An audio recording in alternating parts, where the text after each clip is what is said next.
सह नो भुनक्तु सह वीर्यं करवावहै तेजस्विनावधीतमस्तु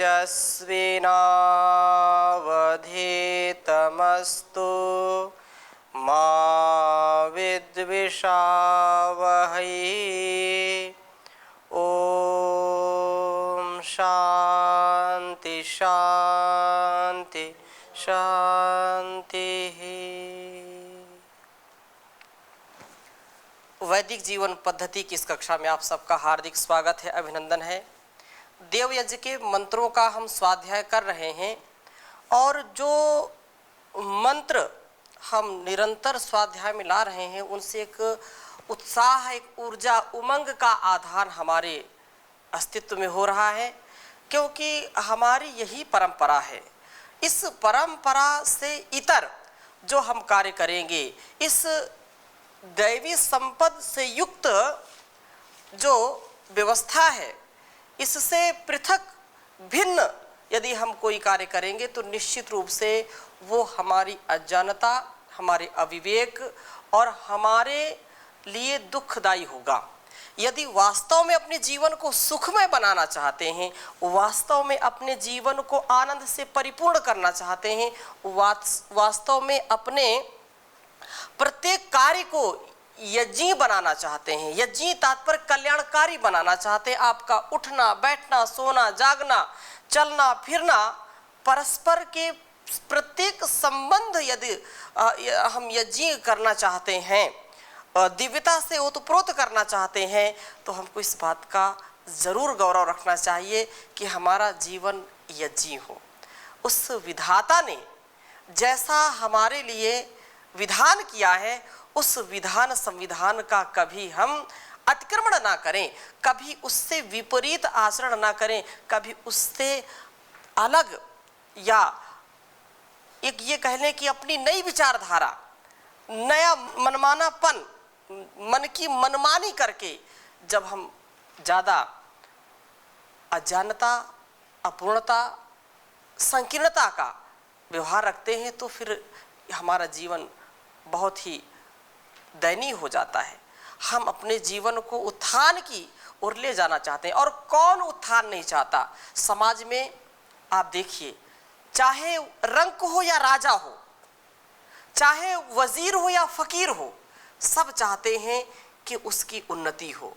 हाँ, ये अलग अलग अपना भाव होता है, अलग अलग संस्कार होते हैं कि कोई धन की कामना करता है, कोई बड़े बड़े भौतिक सुखों की कामना करता है, और कोई आत्मिक सुख की अनुभूति चाहता है, आत्मिक आनंद की अनुभूति चाहता है, उसके लिए कोई कार्य करता है। परंतु दोनों का भाव एक ही है कि उन्नति की प्राप्ति हो। कोई भी व्यक्ति हो अवनति नहीं चाहते।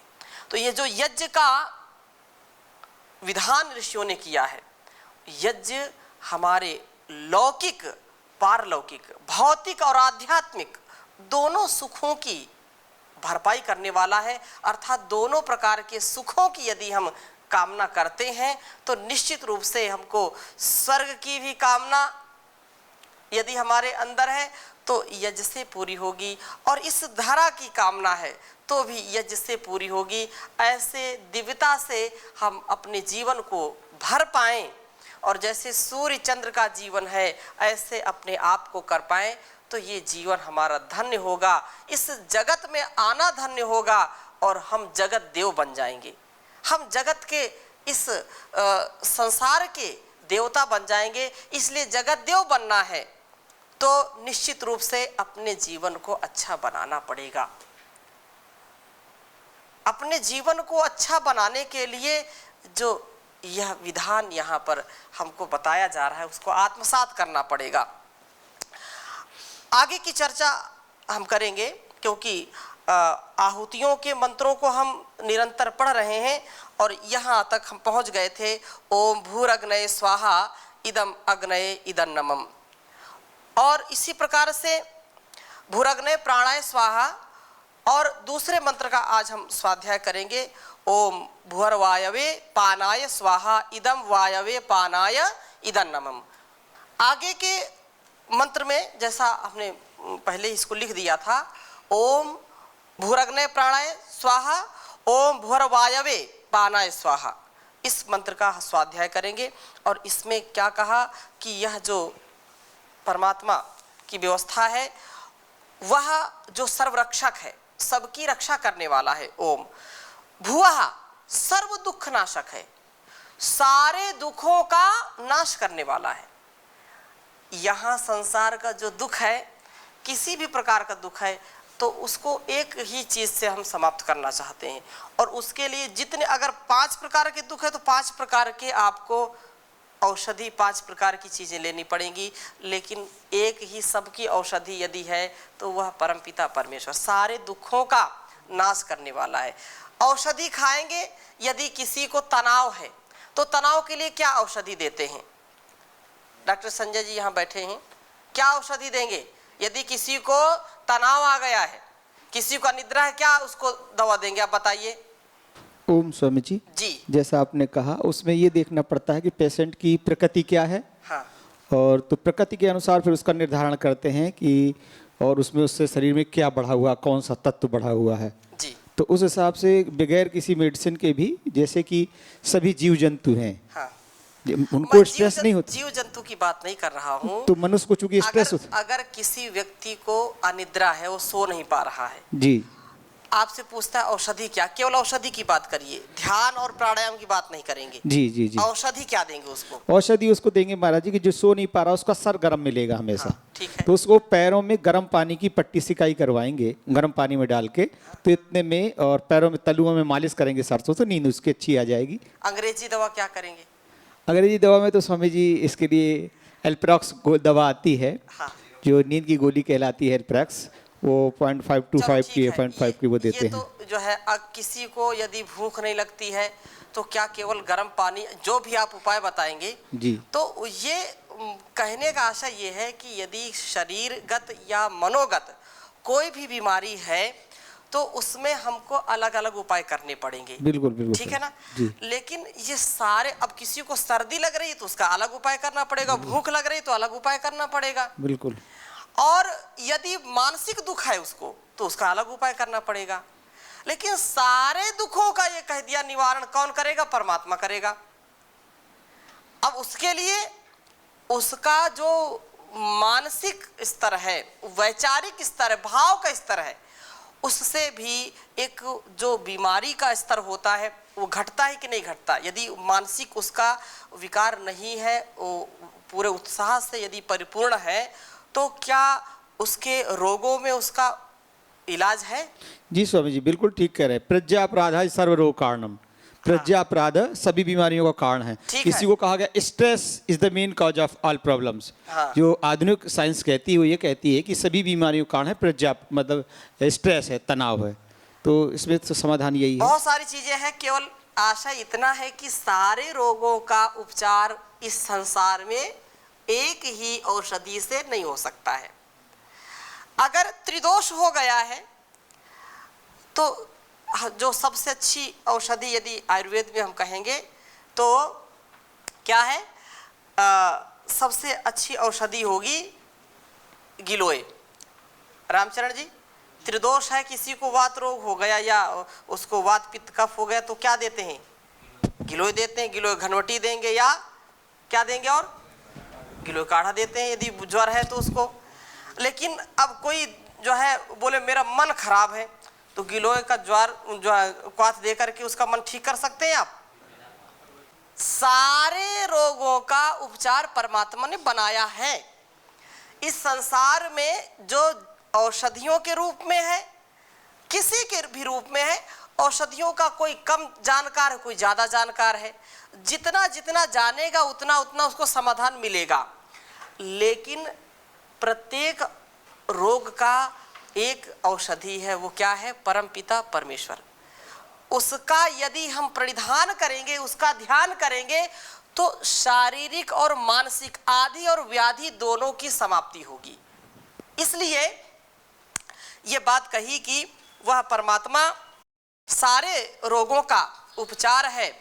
और ये कहा कि ओम भूर्भुवः जो जी स्वामी जी, एक प्रश्न था अभी आपने कहा कि जैसे भगवान का नाम जपने से सभी प्रकार की व्याधियां दूर हो जाएंगी, तो आज भी यदि ऐसा हो जाए तो समाज केवल भगवान का नाम लेने लगे या स्मरण करने लगे तो सभी बीमारियां दूर हो जाएंगी? निश्चित रूप से हो जाएंगी, निश्चित रूप से। अभी तो रिसर्च चल रही है इस पे।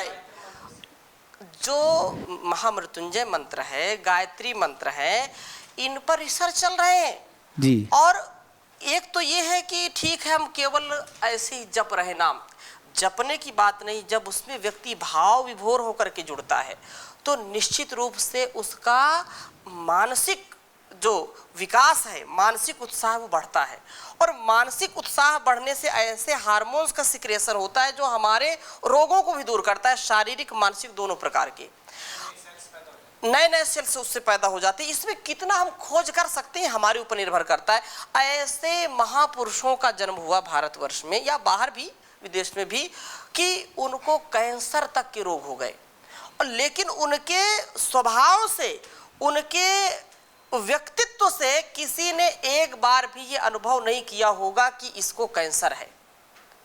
अंतिम श्वास तक वो बिल्कुल खिले हुए फूल की भांति थे। उसके पीछे क्या कारण? उसके पीछे ये कि जो भक्ति का आनंद है, जो भाव का आनंद है, वो उनको तरोताजा करके रखता था और उससे वो जो बीमारी थी वो उसके ऊपर हावी नहीं होने पाई।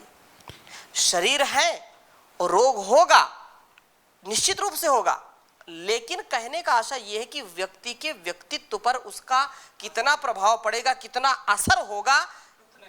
ये जो एक साधारण व्यक्ति है उसको तो थोड़ा सिर दर्द हो जाए तो उसकी रातों की नींद हराम हो जाती है, उसको जो है इतना तनाव हो जाए या उसके दांत में दर्द हो जाए, कोई किसी के हाथ में कोई दर्द हो जाए तो बहुत उलझन में रहता है, चिल्लाता रहता है। और एक व्यक्ति ऐसा है कैंसर जैसा, अब जिसको हो गया कैंसर, कैंसर के रोगी से जो है यदि पूछा जाए कि क्या होता है शरीर में तो बात पता चलेगी। उसका अनुभव तो, उसकी पीड़ा का जो अनुभव वही कर सकता है, साधारण जन व्यक्ति नहीं कर सकता है। इसलिए परमात्मा रूपी जो बूटी है वो हमको रोगों से लड़ने की क्षमता प्रदान करता है, दुखों से लड़ने की क्षमता प्रदान करता है। महर्षि दयानंद बार बार कहते हैं कि लोग तर्क है कि भाई ईश्वर की भक्ति करने से क्या लाभ मिलेगा, तुम्हारे योग यज्ञ करने से क्या लाभ मिलेगा? तो योग यज्ञ करने से लाभ क्या मिलेगा? उससे हमारे भावों की शुद्धि होगी, उससे जो है हमारा सामर्थ्य बढ़ेगा। भोग से जैसे रोग बढ़ते हैं, भोग से जैसे ऊर्जा का नाश होता है, भोग से जैसे हमारे शरीर की और हमारे मन की क्षीणता बढ़ती है, कमजोरियां बढ़ती हैं, परंतु वही कमजोरी, वही क्षीणता जब हम अपने जीवन को ऐसी स्थिति में ले जाकर के खड़ा कर देंगे जहां पर तपस्वी व्यक्ति हो जाता है। और जब तप आएगा, योग यज्ञ करना किसी साधारण व्यक्ति का कार्य नहीं है, तपस्वियों का कार्य है। तो यज्ञ का जो भाव है, व्यक्ति सारे द्वंद्वों को सहते हुए जब आहुति देता है, अपने भावों को जोड़ करके आहुति देगा तो निश्चित रूप से उसके अंदर ऊर्जा का संचार होता है, ऊर्जा का संचय होता है। और उस ऊर्जा के संचय से क्या होगा कि शारीरिक और मानसिक दोनों प्रकार के विकारों का शमन होता है। मेरा आशय समझ पा रहे हैं? उससे शमन होगा। और यज्ञ तो अपने आप में एक बहुत बड़ा विज्ञान है। यज्ञ करना एक अपने आप में रोग नाशक महाऔषधि है। इसलिए यज्ञ की जो व्यवस्था है, यज्ञ का जो विधान ऋषियों ने किया है, जो वेदों ने इसकी महिमा गाई है, उसके पीछे बहुत बड़ा एक कारण है। तो ये बात यहाँ पर हम समझ पा रहे हैं कि भूरग्नये स्वाहा भूरवायवे स्वाहा। इस प्रकार से हम उस परमात्मा के विधान को, जो सर्व दुख नाशक है, भुवः सारे दुखों का नाश करने वाला, दुखों के लिए तो भीमा है वो, उसके आगे दुख ठहर नहीं सकते। गुरुजी कई बार बोलते हैं, अरे वो भीमा है उससे डरो। भीमा मतलब लोग झगड़ते हैं कभी या कुछ कहे तो ऐसे भी लोग ऐसी भाषा में बोले, हम जानते तुम कितने बड़े भीमा हो, बड़े आए भीमा। भीमा मतलब भीम 70 हाथियों का बल उसके पास था भीम। लेकिन वही भीम तो भीम का मतलब बड़े के लिए आता है, वो सबसे बड़ा शक्तिशाली, सबसे ज्यादा उसके अंदर सामर्थ्य है, इसलिए उसको भीमा कहते हैं। तो दुखों को तो ऐसे चकनाचूर कर देता है कि दुखों का पता ही नहीं चलता। एक छोटी सी जैसे औषधि खा करके, असरदार औषधि 500 mg 1000 mg किसी को खिला दो तो उसका सिर दर्द रफू चक्कर हो जाएगा। ऐसे ही दुखों की सबसे बड़ी औषधि क्या है? ईश्वर का स्नेह है, ईश्वर की भक्ति, और वो सारे दुखों का नाश करने वाला है। क्योंकि उसको कहा कि वो जो है सारे दुखों का नाश करने वाला, भयानाम भयम, ये बात कही, भयानाम भयम भीषणम भीषणानाम गति प्राणिनाम पावनम पावनानाम मोहोचै पदानाम नियंत्रित्वमेकं परेशान परम रक्षणम रक्षणानाम। उस समाज का और इस जीवन का, जगत का और इस जीवन का उत्थान करने वाला है। हे प्रभु, आप भयों के भी भय हैं, दुखों को नाश करने वाले हैं, उन दुखों का निवारण करने वाले हैं। प्राणियों की गति है, प्राप्ति का स्थान आप ही हैं, समस्त प्राणियों को आपके जो है लिए सब प्रकार से कल्याणकारी हैं आप। तो ऐसे भावों से हम आहुति दे रहे हैं, यज्ञ के मंत्रों को बोल रहे हैं, तो कैसे हमारे दुखों का नाश नहीं होगा? अर्थात जरूर नाश होगा। कोई दुनिया की ताकत इस दिव्यता को रोक नहीं सकती, कोई भी बाधक वस्तु इस साधना में बाधना अपना नहीं लगा सकती, कोई टांग नहीं अड़ा सकता। अतः अनकंडीशनल सरेंडर। लेकिन ये बात, ये शर्त जो है ये तो करनी पड़ेगी। अपने जब आपने कारण प्रस्तुत किया है तो कार्य होगा, औषधि खाई है तो असर होगा। जब भाव से अपने आप को आपने निछावर किया है, यज्ञ का अनुष्ठान किया है, तो उसका लाभ कैसे नहीं होगा? अरे कोई अग्नि के पास बैठे और कहे कि ऊष्मा नहीं मिलती, गर्मी नहीं है, ऐसा हो नहीं सकता। आग के पास बैठेंगे तो जरूर आपको ऊष्मा या गर्मी का अनुभव जरूर होगा। तो ये कहा कि वह सर्व दुख नाशक विनाशक वायवे सर्वव्यापी परमेश्वर, आपके लिए स्वाहा, यह आहुति आपके लिए है। इदन्नमम, ये मेरे लिए नहीं है, ये आप कल्याणकारी हैं, दुख विनाशक हैं, सारे कष्टों को हरण करने वाले हैं। इसलिए हे परमात्मा, ये आहुति आपके लिए है, ये मेरे लिए नहीं है। सर्वव्यापी परमात्मा के लिए है, जो सर्व व्यापक है, सब जगह समाया हुआ है। कण कण में जो रमा है, हर दिल में है समाया, उसकी उपासना ही, उसकी उपासना ही कर्तव्य है बताया।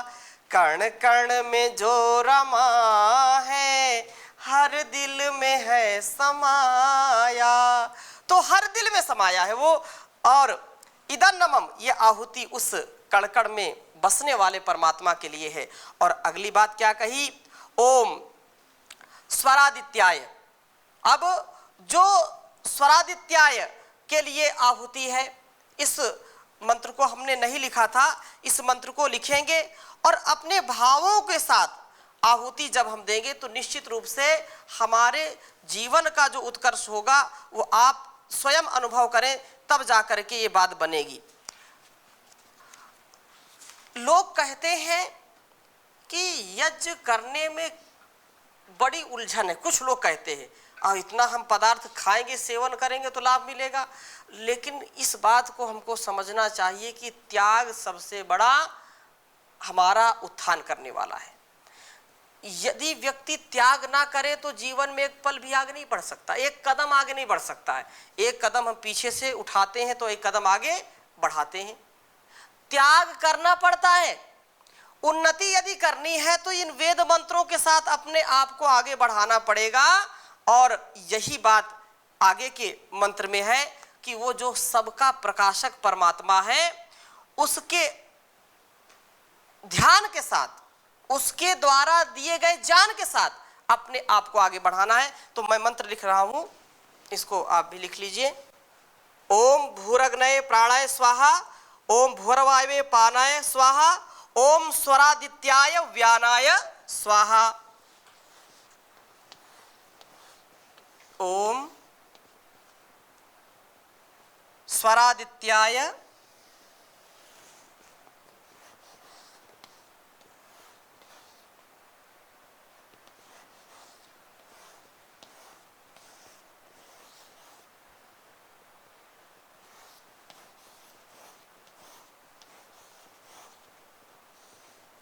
स्वरादित्याय व्यानाय स्वाहा।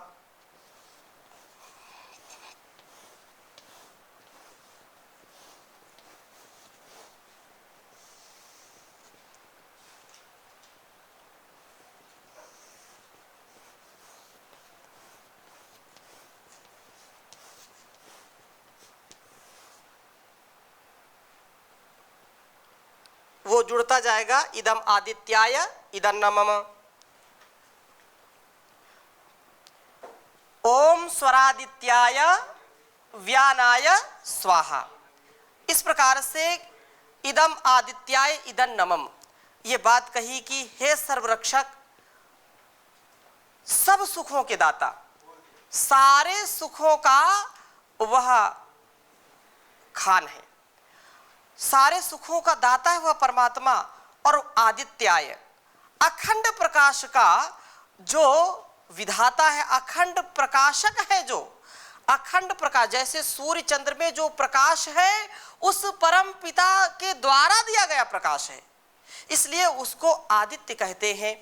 वह परमेश्वर जो सूर्य के प्रकाश को, चंद्र के प्रकाश को, जितने भी देदीप्यमान ग्रह नक्षत्र आदि हैं, उन सबके प्रकाशों को देने वाला है। इसलिए कहा आदित्याय, आदित्याय व्यानाय स्वाहा। हे परमेश्वर, अखंड प्रकाश के स्वामी परमेश्वर, आपके लिए स्वाहा, यह आहुति आपके लिए है। इदम आदित्याय, जगत के प्रकाशक परमात्मा आपके लिए है। इदं नमः, यह मेरे लिए नहीं है, क्योंकि तेरा तुझको अर्पण क्या लागे मेरा, तुझसे ही सब कुछ मिला है। और तेरे लिए, वस्तुतः तेरे लिए मैं या मेरा सामर्थ्य कुछ भी नहीं कि हम उसको कुछ अर्पित कर सके, उसको कुछ दे सकें। परंतु जो भाव है कि इस संसार का मैं एक अद्वितीय इकाई हूं, इस संसार का, इस समष्टि का एक मैं भाग हूं, अंश हूं, तो इस समष्टि के लिए व्यष्टि की भी पूरी शक्ति लगनी चाहिए। इस सारे संसार का, सारे समाज का परिणाम मैं हूं और मैं इसका सदा सहयोग करने वाला बनूं। इस संसार में मेरे द्वारा कोई भी ऐसी क्रिया, ऐसी प्रतिक्रिया, ऐसा मेरे से कोई व्यवहार ना हो जिससे इस संसार के लोगों को या इस प्रकृति को कोई हानि पहुंचे। यही अजीब भावना है। जैसे सूर्य चंद्र इस संसार के लिए चमक रहे हैं, हमारे लिए चमक रहे हैं, हमारे लिए प्रकाश दे रहे हैं, तो हमारा जीवन भी ऐसा हो, आदित्य के जैसा हो। एक मंत्र आता है ईशोपनिषद में, हिरण्मयन पात्रेण सत्यस्य पिहितम मुखम तत्वम पूषण अपावृणो सत्य धर्माय दृष्टये। इसके बाद आता है पूषण ने कर्षे यम सूर्या प्राजापत्या व्यूह रश्मिन समूह तेजो यत्ते रूपम कल्याण तमम तत्ते पश्यामि यो सावशो पुरुषा स्वामस्मि। जो संसार को चमकाने वाले सूर्य और चंद्र में प्रकाश है, वही प्रकाश मुझ में भी है। मैं भी जैसे सूर्य चंद्र एक इकाई है इस ब्रह्मांड के, इस संसार के, मैं भी एक इकाई हूं। तो जैसे वो हमेशा प्रकाश देते हैं, कभी अंधकार नहीं देते, तो मैं इस संसार को प्रकाश देने वाला बनूं। कितनी अच्छी प्रार्थना है, कितना श्लाघनीय यह भाव है, काबिले तारीफ जिसको कहते हैं, काबिले तारीफ कि ऐसा जीवन हमारा बन जाए कि लोग बोले वाह क्या बात है, कमाल कर दिया। ऐसा यदि जीवन हम बना पाए तो इससे अच्छा कुछ हो नहीं सकता। तो इन्हीं शुभ संकल्पों के साथ आज की कक्षा को यहीं पर विराम देते हैं। शेष चर्चा अगली कक्षा में करेंगे। ओम शांति शांति शांति।